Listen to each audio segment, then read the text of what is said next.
Welcome to the Librarian's Midnight Library. I am a librarian, and the world has finally gone quiet enough for us. Today, we step into the shimmering, soft aged world of the Celestial Gallery to uncover a tale of magic. Take a deep breath, leave the world behind, and let's begin. In the village of Oak Haven by the sea, the sun was a myth whispered by grandmothers for as long as anyone could remember. A thick silver grey fog had set upon the town. It wasn't the normal weather pattern. It didn't move with the wind, and it didn't burn away at noon.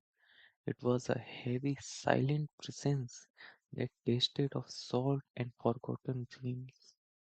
Most of the villagers lived in a state of damp resignation, their coat always heavy with moisture, their eyes always squinting at shadows. But there was a girl named Elara who looked at the fog differently. While others saw a barrier, Elara saw a thread. She discovered it when she was 7 years old. She had reached her eye out into a particularly thick patch of mist near the old lighthouse, and her fingers had snagged on something. It wasn't a branch or a stone, it was a loop of unraveled cloud. She pulled, and the fog didn't dissipate. It lengthened.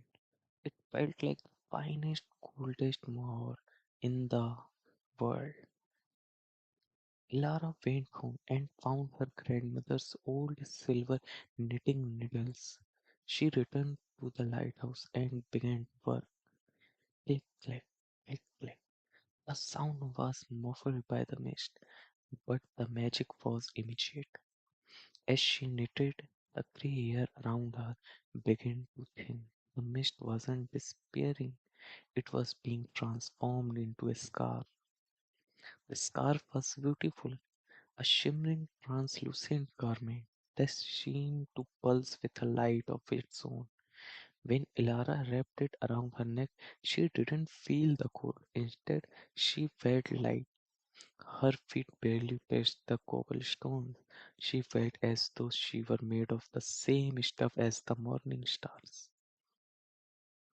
Word spread quickly. Soon the villagers came to Lara's door, begging for their own fogware. They were tired of being heavy. They were tired of being damp.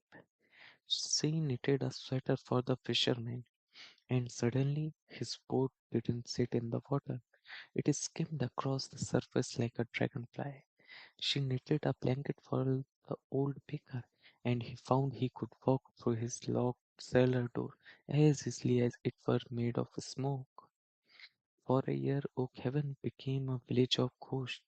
People floated through the streets, their fog knitted cloth trailing behind them like ethereal capes. The three walls of the town began to look beautiful, decorated with the lace work of the atmosphere itself.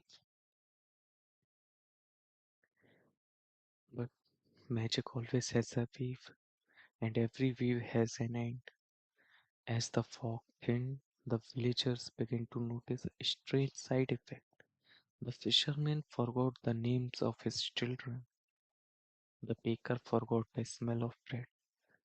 The more fog-light they became, the less they remembered of the solid world. Their memories were being knitted into the wool, trapped in the loops and pearls of Ilara's work.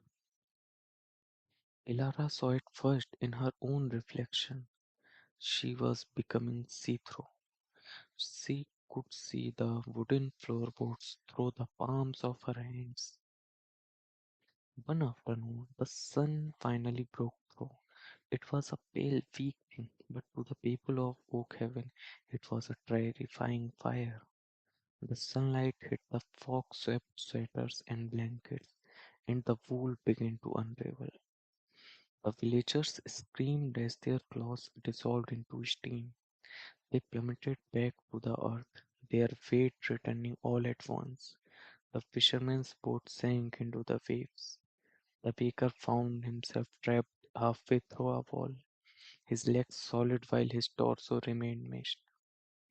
Ilara stood on the cliffside holding the very last ball of fog air. She saw the sun reaching for her. She knew that if she let go, she would become solid again. She would remember her name, but she would lose the feeling of flying. She looked at the yarn, then at the sky with a final graceful movement. She didn't knit a garment, she knitted a ladder. The villagers watched as a silver staircase rose up into the thinning mist, disappearing into the blue. Ilara climbed, step by step. She rose above the village, above the lighthouse, and into the heart of the remaining clouds. She didn't look back. As the sun finally cleared the horizon, the ladder dissolved, and Ilara vanished with it.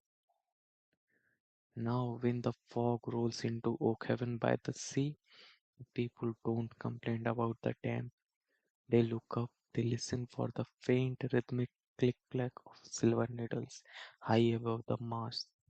And sometimes, if the light hits the mist just right, they see a single silver thread trailing down from the sky. A reminder that some things are too beautiful to ever truly be grounded. The wool has unraveled and the sky is clear once more. Thank you for visiting the Celestial Gallery here at the Librarian's Midnight Library.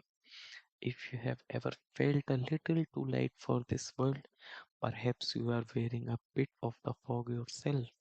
Subscribe to keep your place in our floating collection. Until the next midnight, stay curious and sleep well.